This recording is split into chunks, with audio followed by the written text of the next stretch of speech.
আসসালামু আলাইকুম। নতুন আরো একটি ভিডিও নিয়ে আপনাদের সবাইকে স্বাগতম জানাচ্ছি। আজকের এই পর্বে আমরা লেস কমান্ড সম্পর্কে দেখব।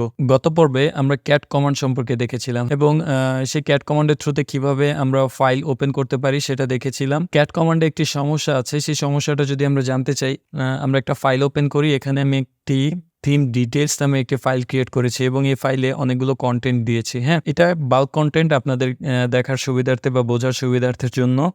তো আমি এই ফাইলটা ওপেন করি। এখান থেকে আমি এই ফাইলটির নেম দিয়ে দিলাম, এন্টার বাটন হিট করলাম। তো দেখেন, যখন আমরা ক্যাট কমান্ডের থ্রুতে একটি ফাইল টার্মিনালের থ্রুতে দেখতে চাই, এই ফাইলে সকল কন্টেন্ট একত্রে সে প্রিন্ট করে দেয়। হ্যাঁ, এই ক্ষেত্রে আমাদের কিন্তু অনেকটা ঝামেলা হয়। লাইক আমরা কোনো টেক্সট ওইভাবে কিন্তু আমরা ট্র্যাক করতে পারি না।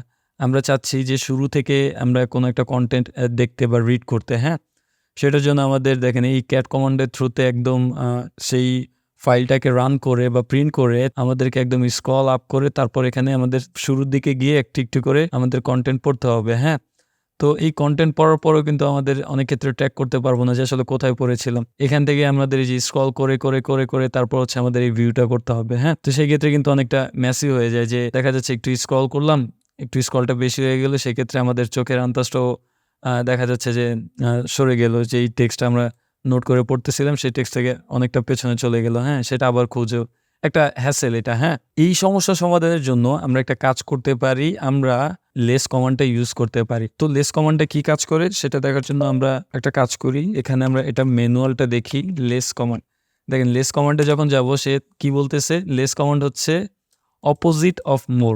দ্যাট মিনস এটা অনেক কিছুর অপোজিট। সে সিম্পলি সহজ ভাষায় বলে দিয়েছে। এইটা যদি আমরা প্র্যাকটিক্যালি দেখি তাহলেই বুঝতে পারবো যে কেন সে এটা লিখলো। ক্যাট কমান্ডের থ্রুতে যখন আমরা একটি ফাইল দেখতেছি তখন কিন্তু আমাদের টার্মিনালটা এভাবে শো করতেছে। হ্যাঁ, বাট লেস কমান্ডের থ্রুতে যখন আমরা একটি ফাইল ওপেন করব তখন দেখেন সে কিন্তু ম্যান পেজের থ্রু মতো চলে আসতেছে। হ্যাঁ, যে ম্যান পেজ, ম্যানুয়াল পেজটা যেভাবে দেখতাম সেভাবে কিন্তু আমাদেরকে দেখাচ্ছে। আবার এখানে কিন্তু ব্লিঙ্কিং করতেছে। আর আরেকটা বিষয় হচ্ছে এই ফাইলের একদম শুরু থেকে আমাদের কন্টেন্টগুলো দেখাচ্ছে। তো এই ক্ষেত্রে কিন্তু আমাদের অনেকটা সুবিধা হলো যে এই ফাইলটা আমরা এখান থেকে রিড করতে পারবো। আমাদের বারবার স্ক্রল করা লাগবে না। আমরা স্ক্রল এখানে চাইলে করতে পারি, স্ক্রল করে করেও দেখতে পারি। ইভেন আমরা চাইলে আরও ওয়ে ফলো করতে পারি সুন্দর মতো এই কন্টেন্টটা পড়ার জন্য। লাইক আমরা চাইলে অ্যারো ডাউন বাটন প্রেস করে করে একটি একটি করে লাইন ওপরের দিকে নিতে পারি। অ্যারো আপ বাটন প্রেস করে একটি একটি করে লাইন নিচের দিকে নিতে পারি। হ্যাঁ, এরকম কাজগুলো কিন্তু আমরা করতে পারি। ইভেন আমি আপনাদেরকে, যারা আমাদের ভিডিও দেখেছিলেন, খুব সম্ভবত ম্যান কমান্ডের ভিডিওটা যখন আমরা দেখিয়েছিলাম তখন আপনাদেরকে কিছু শর্টকাট দেখিয়েছিলাম যে কিভাবে আমরা একটি পেজ থেকে আরেকটি পেজ যেতে পারবো। দেখেন এখানে আমরা যতটুকু টার্মিনালের মধ্যে যতটুকু কন্টেন্ট দেখতেছি এটাকে আমরা একটি পেজ হিসাবে গণ্য করতে পারি। হ্যাঁ, এটা একটা পেজ। তো আমরা চাচ্ছি যে এখানে যেই টেক্সটগুলো আছে সেগুলো তো থাকলেই, এগুলো আমাদের পড়া হয়ে গিয়েছে। এখন আমরা চাচ্ছি এটা বাদে নেক্সট স্টেপে যে কন্টেন্টগুলো আছে সেগুলো দেখতে। সেটা আমরা কিভাবে দেখতে পারবো, সেটা আমরা অ্যারো ডাউন বাটন প্রেস করে করে দেখতে পারবো। ইভেন যদি আমরা অ্যারো ডাউন বাটন বারবার প্রেস করতে না চাই তাহলে আমরা সিম্পলি স্পেস বার ইউজ করতে পারি বা অ্যাপ বাটন প্রেস করতে পারি। দ্যাট মিনস আমরা ফরওয়ার্ডে চলে যেতে পারি। সেই ক্ষেত্রে কি হবে, এই পেজে যে কন্টেন্টগুলো আছে সেগুলো সরে গিয়ে নেক্সট পেজে যতটুকু কন্টেন্ট সে আঁটাতে পারবে বা আঁকড়াতে পারবে সেই কন্টেন্টগুলোই কিন্তু আমাদেরকে দেখাবে। তো আমি স্পেস বাটন প্রেস করলাম, দেখেন পূর্বের যত কন্টেন্ট ছিল সেগুলো কিন্তু নেই, এখন আমাদেরকে নেক্সট পেজে নিয়ে গিয়েছে। হ্যাঁ, এবং সেই কন্টেন্টগুলোই কিন্তু সে আমাদেরকে দেখাচ্ছে। তো এখানে দেখেন উপরে কিন্তু স্পেস সহ সে আমাদেরকে দেখাচ্ছে। আমরা যদি ব্যাক পেজে যেতে চাই বা ব্যাকওয়ার্ডে যেতে চাই তাহলে আমরা কি করব, সিম্পলি বি বাটন প্রেস করতে পারি। তো বি বাটন প্রেস করলে দেখেন এখানে বি বাটন প্রেস করলাম, প্রেস করলে আমাদেরকে কন্টেন্ট দেখাচ্ছে। আগের পেজে যে কন্টেন্টগুলো ছিল সেগুলোই দেখাচ্ছে এবং নিচে স্পেস আছে। তো সে এই একটা লাইন, লাইক আমরা এটাকে একটু স্পেস, আচ্ছা এখানে দেখেন একটা লাইন সে বাই ডিফল্ট স্পেস সবসময় রাখতেছে। এখানে যদি আমরা একটু খেয়াল করি, এখানে আমি দুইবার অ্যারো ডাউন বাটন প্রেস করেছি। দেখেন এখানে কিন্তু সে এই যে ওপরে একটা স্পেস, ওই যে আমরা যে স্পেসটা দেখেছিলাম এর আগে সেই স্পেসটা কিন্তু এখন সে এখানে দেখাচ্ছে। হ্যাঁ, তো এটা যদি আরও ভালো মতো বুঝতে চাই আমরা এই স্পেসটা রিমুভ করে দিই বা স্পেসটা এই পেজের মধ্যে নিয়ে আসি অ্যারো ডাউন বাটন প্রেস করে, এখন যদি আমরা স্পেস বার বা অ্যাপ বাটন প্রেস করি তখন দেখেন সে এই লাইনটা আর দেখাবে না।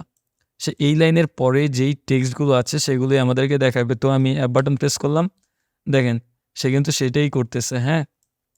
তো এখন আমি আবারও অ্যাপ বাটন প্রেস করে নেক্সট পেজে চলে যেতে পারবো। এই ছিল বিষয়।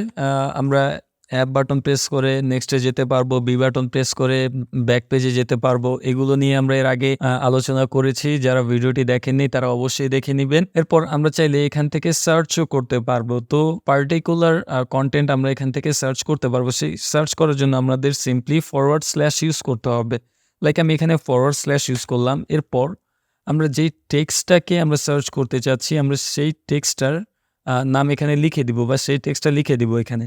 লাইক আমি এখানে চাচ্ছি ওয়ার্ডপ্রেস। এরপর এন্টার বাটন হিট করলাম। দেখেন আমাকে কিন্তু ওয়ার্ডপ্রেস সে যেখানে পেলো সেই সেখানে কিন্তু সে আমাকে নিয়ে গেল, হ্যাঁ? এবং সেগুলো কিন্তু মার্ক করেও দেখাচ্ছে। এই বিষয়গুলো আসলে খুবই সিম্পল, খুবই ইজি। লেস কমান্ডের থ্রুতে আপনারা চাইলে যে আমরা হিস্ট্রিতে আমরা কিছু হিস্ট্রি দেখেছিলাম, সেগুলো কিন্তু আমরা এই লেস কমান্ডের থ্রুতে দেখতে পারি। চাইলে ক্যাট কমান্ডের থ্রুতে দেখতে পারি। It's so easy. একটা আরেকটার সাথে কানেক্টেড। আপনারা যেভাবে ইউজ করে সুবিধা পান সেভাবে ইউজ করবেন। আমার দেখিয়ে দেওয়া কাজ আমি শুধু আপনাদেরকে দেখিয়ে দিচ্ছি। আর যদি কোনো সমস্যা থেকে থাকে অবশ্যই আমাকে জানাবেন। আমি ট্রাই করব আপনাদেরকে যথাযথ সময়ে হেল্প করার। আর আপনারা যদি নতুন কিছু জেনে থাকেন অবশ্যই আমাকেও জানাবেন। আমি শেখার জন্য আগ্রহী। কারণ আমি যে সবকিছু জানবো তা তো না।